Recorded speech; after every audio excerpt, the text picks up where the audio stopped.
అందరికీ నమస్కారం. ఈ స్టోరీ ఒక అబ్బాయి స్టోరీ. ఇది పూర్తిగా వింటే అర్థమవుతుంది. మీరు గాఢంగా ప్రేమించిన అమ్మాయి మిమ్మల్ని కాదని వేరే వారిని పెళ్లి చేసుకున్నారా? అలా అవ్వడానికి కారణాలు ఏమిటి? నేను గాఢంగా ప్రేమించిన అమ్మాయి నన్ను కాదని వేరే వాళ్ళని చేసుకుంది. ఆమె కోసం కెరియర్ కూడా స్పాయిల్ చేసుకున్నాను. కారణం ఏమైనా ఇప్పుడు కారణాలు తవ్వుకోవడం ఇష్టం లేదు. నేను ఇంటర్ చదువుతున్నప్పుడు నన్ను ప్రేమించిన అమ్మాయిని కదనుకున్నాను. ఎందుకంటే నేను అప్పుడు బచ్చగాడిని కాబట్టి. ఇద్దరము ఒకటే కమ్యూనిటీ. బట్ ఆమె మెడికల్ ట్రాన్స్క్రిప్షన్స్లోకి వెళ్ళిపోయింది. నిజానికి ఆ అమ్మాయి నోటితో చెప్పలేదు, నోటితో చెప్పకద్దంతో చెబుతుంది అని అక్కడక్కడే పేపర్ మీద వ్రాయచ్చు, సైగలు చేయొచ్చు. ఈటీసీ వాళ్ళ అన్నం నేను ఇద్దరం క్లాస్మేట్స్. ఆమె మా ట్యూషన్కి వచ్చేది. ఆమె కూడా సేమ్ బ్రాంచ్, కాకపోతే ఉమెన్స్ కాలేజీ. డిగ్రీలో ఉన్నప్పుడు మా అక్క క్లాస్మేట్ నన్ను అడగకుండానే అడిగింది. మట్టి బుర్ర నాది, లైట్ వెలగలేదు.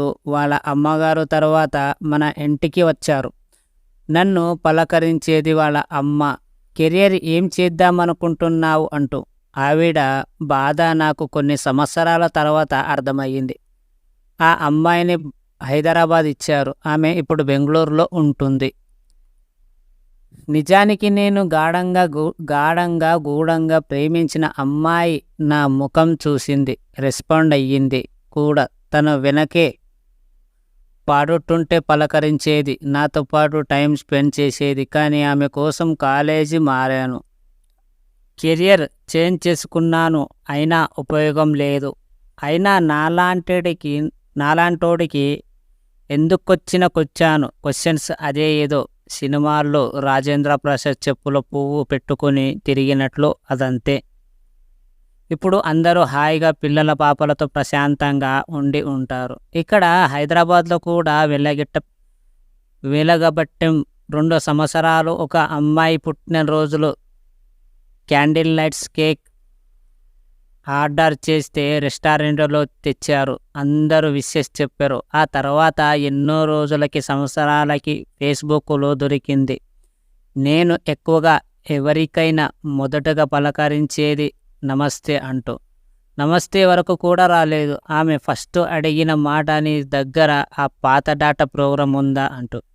నాకు వాళ్ళ మంది సారీ, మీరెవరో నాకు తెలియదు అంటూ మెసేజ్ చేశా. తను ఊరుకుంటుందా? ఫోటో పెట్టింది మా ఇద్దరిది. నేను అతి తెలివిగా హూ ఈజ్ దిస్ అని పెట్టాను. మనిషి బాగుండేది. నాలాంటి వాళ్ళని ఇద్దరిని ఒక గుద్దుతో మట్టి కరిపించగలదు. చిన్న సైజు కారణం మల్లేశ్వరిలా. అలా అని నేనేమి మంచోడిని అనను, కానీ అలవాటైపోయింది. ఫ్రెండ్స్, ఈ స్టోరీ ఏమని మీకు అర్థమయ్యింది అనేది చెప్పండి మీరే. అందరికీ కృతజ్ఞతలు పూర్తిగా విన్నందుకు.